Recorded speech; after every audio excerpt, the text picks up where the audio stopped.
Reports के मुताबिक Iran की नौसेना का आधुनिक मोइज क्लास फ्रिगेट डैना श्रीलंका के तट के पास रहस्यमय परिस्थितियों में डूब गया है। बताया ये भी जा रहा है कि युद्धपोत भारत में आयोजित मिलान 2026 नौसैनिक अभ्यास में हिस्सा लेने के बाद वापस लौट रहा था। तभी अचानक इस जहाज ने सुबह के समय संकट संदेश यानी डिस्टेंस कॉल जारी किया, जिसके बाद श्रीलंका की नौसेना को सूचना मिली कि जहाज गंभीर परेशानी में है। और कुछ ही समय के बाद में इस युद्धपोत में जोरदार धमाका हुआ है और यह हिंद महासागर में डूब गया।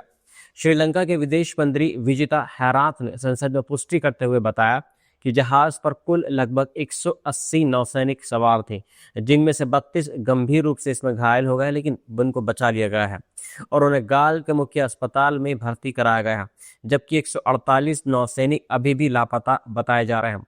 श्रीलंका की वायु नौसेना और वायुसेना ने तुरंत बचाव अभियान शुरू किया। 2 नौसैनिक जहाज और एक विमान को तलाश के लिए भेजा गया है और समुद्र में बड़े पैमाने पर सर्च ऑपरेशन चलाया जा रहा है।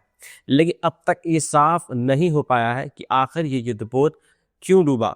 विपक्ष के कुछ सांसदों ने संसद में सवाल उठाया कि क्या ये घटना अमेरिका और इजराइल के साथ चल रहे युद्ध से जुड़ी हो सकती है। क्या ये जहाज किसी हमले का शिकार हुआ है, लेकिन श्रीलंका सरकार ने अभी तक इस बारे में कोई आधिकारिक बयान जारी नहीं किया है। इसी बीच कुछ अंतर्राष्ट्रीय रिपोर्ट्स और सोशल मीडिया पर फैल रही जानकारी में ये दावा किया जा रहा है कि संभव है कि इस जहाज का सामना किसी अमेरिकी पनडुब्बी से हुआ हो। हालांकि इस दावे की स्वतंत्र पुष्टि नहीं हो पाई है, लेकिन जिस तरीके से ये जहाज अचानक डूबा है उसने पूरे क्षेत्र में कई सवाल खड़े कर दिए हैं।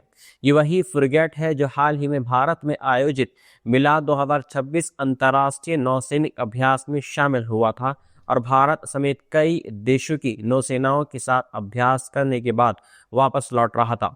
ऐसे में ये घटना और भी संवेदनशील बन जाती है, क्योंकि ये हिंद महासागर क्षेत्र में बढ़ते सैन्य तनाव की ओर इशारा कर रही है।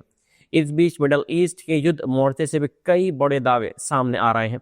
ईरान ने कहा है कि उसके कामिकाज़े ड्रोन ने कतर में अमेरिकी AN/FPS के 132 बैलिस्टिक मिसाइल ट्रैकिंग रडार को निशाना बनाकर तबाह कर दिया है, जिसकी कीमत लगभग $1.1 अरब बताई जा रही है।